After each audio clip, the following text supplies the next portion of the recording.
Wow! Wow! Ok. Je suis donc maintenant en train de tirer sur ton ami imaginaire à côté de la seule caméra que j'ai. Bonjour. Bienvenue dans Ex Machina. Et aujourd'hui, on va voir comment est-ce qu'on finit une histoire.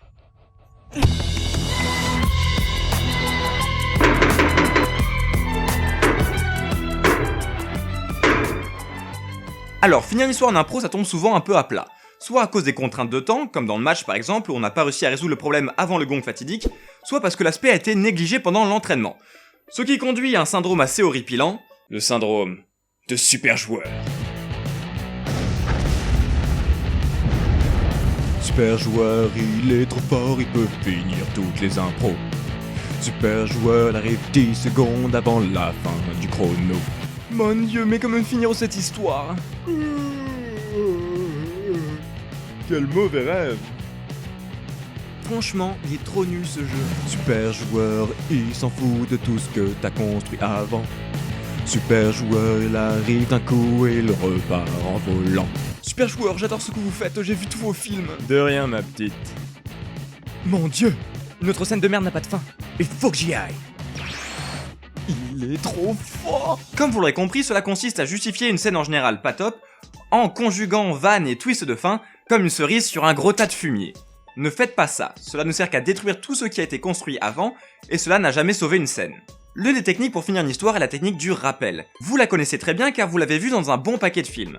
Cela consiste à ramener à la toute fin de l'histoire un élément du tout début de l'histoire. Par exemple, dans Monsieur et Madame Smith, on démarre avec le couple d'assassins devant un psychologue et on finit de la même manière. Gladiator s'ouvre et se termine sur la main dans les champs de blé, Seul au monde, Avatar, Lord of War, etc., etc. Pourquoi le spectateur comprend que c'est la fin? Parce que la ligne de l'histoire soudain devient un cercle. Littéralement, la boucle est bouclée. Et le public vous fait suffisamment confiance pour que vous ne lui fassiez pas refaire un tour gratuit, parce que ce serait répétitif et chiant. L'un des avantages de cette technique est qu'elle permet de bien montrer l'accomplissement du character arc, qu'on traduit aussi par arc narratif.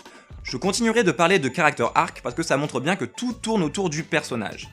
En l'occurrence, le personnage principal ou les personnages principaux. Donc, avec cette technique, on voit bien que le personnage a évolué d'un état A vers un état B. Et c'est super important. Ce que l'on veut dans une histoire, c'est voir les personnages être changés par ce qui leur arrive. L'histoire donne alors un sentiment d'accomplissement, et c'est ça que votre fin doit amener. Dans 90% des cas, il y a aussi des fins ouvertes. Et en plus, ce qui est cool avec cette technique, c'est que, y a rien besoin d'inventer.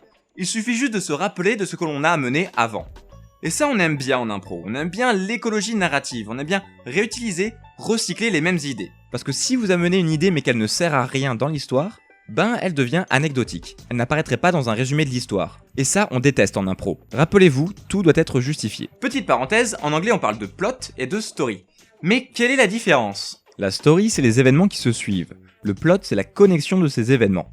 À cause de ça, il se passe ça. Donc tout ce que vous amenez sur scène doit se connecter au moins à un autre élément. Cela a un rapport avec le fameux principe du setup payoff, qu'on appelle aussi le fusil de Tchekhov, un dramaturge russe. Dites-le très vite 5 fois. Dramaturge russe, dramaturge russe, dramaturge russe, dramaturge russe, dramaturge russe. On dirait un dinosaure. Le dramaturge russe. Un concept que vous devez déjà connaître si vous suivez un peu la chaîne du fossoyeur de films. Le principe est simple. Tchekhov disait, si vous mettez un fusil sur scène, c'est pour qu'on s'en serve à un moment. Et ça s'applique complètement en impro. Donc si vous sortez un gun, va falloir tirer les enfants. Sauf que, en impro, on n'a pas le droit d'anticiper. C'est péché. Donc la traduction de setup payoff en impro, c'est mystère, justification. Mais qu'est-ce que c'est-il un mystère exactement? Là aussi, faut pas confondre. Hein. Quand le public et les personnages ont le même niveau de connaissance, on crée du suspense. Quand le public en sait plus que les personnages, on crée de l'ironie dramatique. Quand le public en sait moins que les personnages, on crée un mystère. Je peux? Vas-y ma couille. Ouais, les improvisateurs, comment ils savent? Parce que, ils improvisent, donc par définition, ils savent pas. Ils savent pas. Ils prétendent, ils jouent la connaissance. C'est donc une prise de risque et c'est très important en impro. Il faut prendre le risque d'établir un mystère et de le justifier après. Parfois 10 minutes plus tard dans l'impro. Et il faut bien veiller à tous les justifier.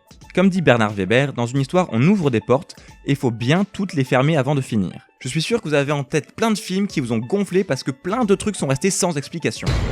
Pourquoi il y avait des putains d'ours blancs dans Lost, hein? Moi je veux qu'on m'explique. Donc, pour finir une histoire, il faut bien veiller à expliquer tous les mystères, puis finir les character arcs, c'est-à-dire s'assurer que les personnages et les relations ont évolué. Et enfin, si nécessaire, faites un rappel. Attention, ne négligez pas ces scènes de fin. Laissez le temps à la tension de retomber. Imaginez un Astérix sans le banquet final. Moi ça me... Je peux pas. Je peux pas, putain! Mais comme toujours, je ne peux pas vous laisser comme ça, car même en sachant comment conclure, il arrive souvent que différentes fins s'offrent à vous.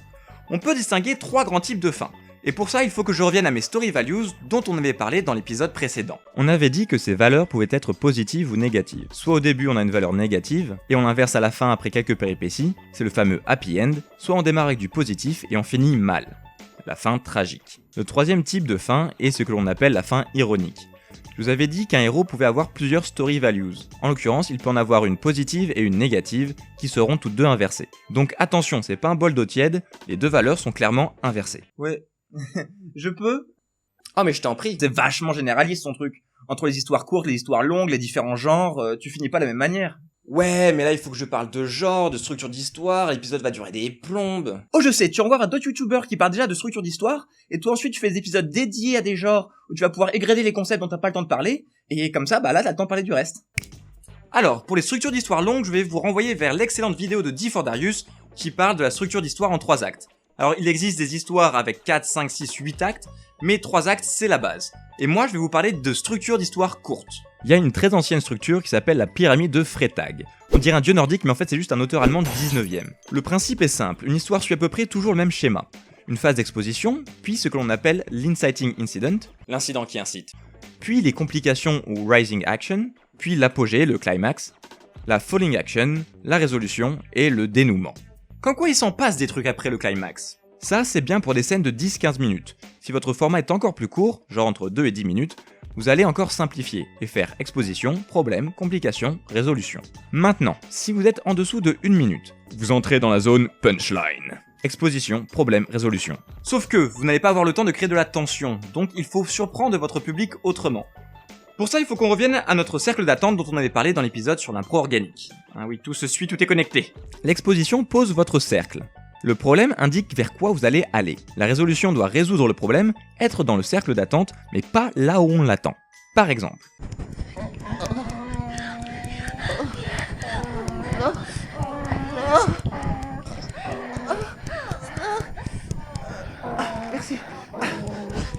Ah ouais, en fait, c'est juste le principe de la vanne. Yep, et c'est pour ça que le timing est essentiel. Car il faut sortir la punchline au moment juste après qu'elle soit rentrée dans le cercle d'attente, mais avant que le public ne s'en rende compte. Ouais, donc t'es obligé de faire un truc drôle, quoi. Non, car étant contre la dictature de l'humour en impro, on va donc faire un drame en 30 secondes.